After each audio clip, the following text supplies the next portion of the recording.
So when I first started YouTube, it was all about one thing: sharing my passion for a new hobby I was discovering and really getting involved in.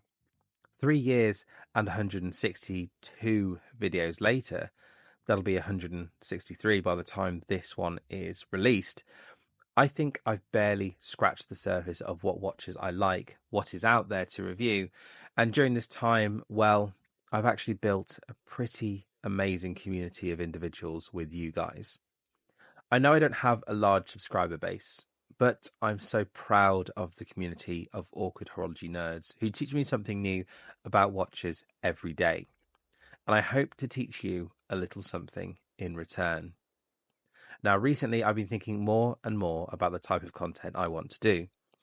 I've never been one that follows the beat of an algorithm. I've always been interested only in what I want to talk about, and my favourite videos, and the favourite videos I've ever done, by the way, have only ever had 100 views, or in some cases, even less than 100. But when you set aside ego, it's easy to remember that this is always intended to be a hobby. So anyone viewing my videos at all is, well, a minor miracle to me. And although I feel like sometimes it's easy to get lost in the hype trains and being approached by different companies to do sponsored reviews. In fact, I did a fairly detailed review on Artem straps a couple of weeks ago. And although I've done these types of sponsorships in the past, there was a bit of ruffled feathers. And this is only when something is sent to me for free. Now, I am not one to give into peer pressure, but these comments did something very important. They helped me realize two things. Firstly, the channel is no longer about just me. It's actually about the community we're building, and that is growing every day. Even one subscriber a day is progress. Two, your comments are just as valuable now as they were when I did a few grotty looking videos in one of my spare offices 3 years ago. I say spare offices, it was actually an outhouse that we were using, but I called it the office because it made me feel posh and important. So I did something I thought was incredibly important, and I asked you for your thoughts on this. I used polls on both YouTube and WatchCrunch. And as a side note, by the way, if you haven't signed up to WatchCrunch yet, definitely do it. It is such a supportive network. And I asked you two important questions. The first one was around content, specifically what you want from me. The options were more about vintage watch reviews, more micro brands, and more independent niche brands. Now, a total number of 200 people across both platforms voted on this, and by far the clear winner was micro brands, followed by vintage watches, and finally independent niche brands were very close behind. But it showed me something important, that you guys want to and need to have variety. So algorithm be damned. That's what I'm going to focus on moving forward. Secondly, this is the tough one. I asked you all about how I get these products and what do you want, again, across both platforms of WatchCrunch and YouTube. And again, over 200 people voted. This opinion and options were following on from the first question. And it was whether you actually preferred sponsored watch reviews, self-funded / Patreon style watch reviews, an option for I don't mind both, and one for neither. Now, overwhelmingly in this video, a large number of you, roughly around 55%, said I don't mind. But in second place, which had over 35% of the vote, voted strongly in favour of self-funded and Patreon watch reviews, with sponsored watch reviews only taking up 2.9% of the vote. And actually on the YouTube poll, it is currently still at 0, despite having a large number of votes for this channel. Look, I'm not surprised that sponsored reviews were last, but this vote told me just how unpopular in the community they are. So there is the problem, or the proverbial rub. Let's talk about the solution. So despite this feeling counterintuitive to a watch channel like myself, being able to grow and to a YouTube channel in general, from today, I will no longer be doing sponsored reviews. All watches that come into this channel for review will either be on loan to the channel only and will be returned once the review has been concluded, or they will be self-funded by either revenue from the channel or by some other means.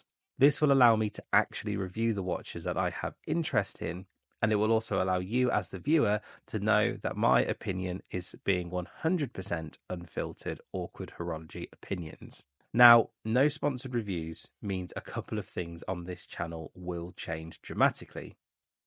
First of all, it means that it may take longer for me to get my hands on a watch for review, so please bear with me. Next up, we have to address the elephant in the room, and this is how I continue to fund this channel.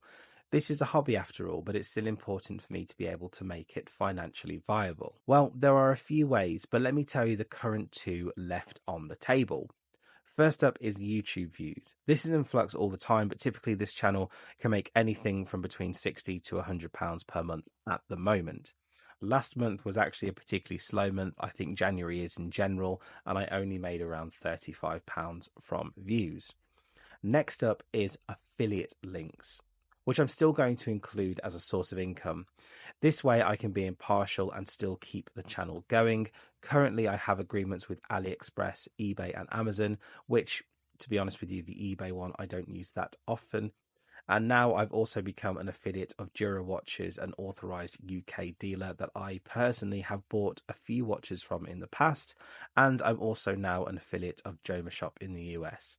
I feel it's important to also state that the reason why I'm continuing this is because I'm not affiliated with any watch brands. I'm affiliated with the platforms that you can buy these and many other brands from. So for these guys, there's no real skin in the game as to whether you click on these links. It helps my channel, but it doesn't matter to them whatsoever. I'm also going to stress now, it is because of this that you will still see paid promotion on my videos, but I must stress that this is down to the affiliate links only. There will be no exchange of money for free products or anything sent to me for free in order to talk about, which is the primary way most channels work today. That is the crucial difference here. Now, none of these above create a conflict of interest, as it is based on if you view the channel and also if you decide to buy the product, all of which is somewhat out of my control. But either way, the total amount of these streams could yield anywhere in a month between £100 and maybe at a push £300, although that's only really happened on the back end of a sales month like November. But, and this is another area I really need your opinion on here, what else do I do to make sure that this hobby stays financially viable? Well, I have two thoughts. Let's start off with Patreon. I've always been resistant to this option, but as per your votes, it may make sense to do this for long-term stability. And just remember, we are all about long-term growth, not short-term gains here. The next one is to bring in non-watch related advertising. Now, don't hate me here. I'm talking about a 30-second plug from companies like Surfshark VPN, Gusto, Revolut, Squarespace. You know the brands if you've watched other mainstream YouTube videos in the past. But crucially, both of these options will allow me to continue to give honest opinions only that you can be sure aren't being influenced by anything else. And as a side note, the latter option may not even be available until this channel grows substantially bigger anyway.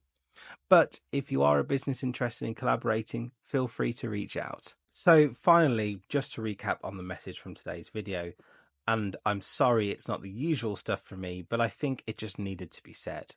1. No more sponsored watch reviews from today. That is over. 2. I am actively exploring other ways to keep this channel financially viable, to continue growing and distributing content. If you are interested in a Patreon, please let me know in the comments below. I get an indication that is somewhat a popular option from the feedback from the polls regardless, but it still is good to see comments. 3, your feedback has been key to implementing these changes and to implement these changes successfully long term. So again, I really appreciate all of the comments that you've been making. And finally, please bear with me as I reformat and change this channel to what I think you and I both want it to be. Now, to finish off with, I'm going to say there's plenty of great content for me to do, and I look forward to sharing all of that stuff with you. But take care, everyone, and I'll see you all again very soon.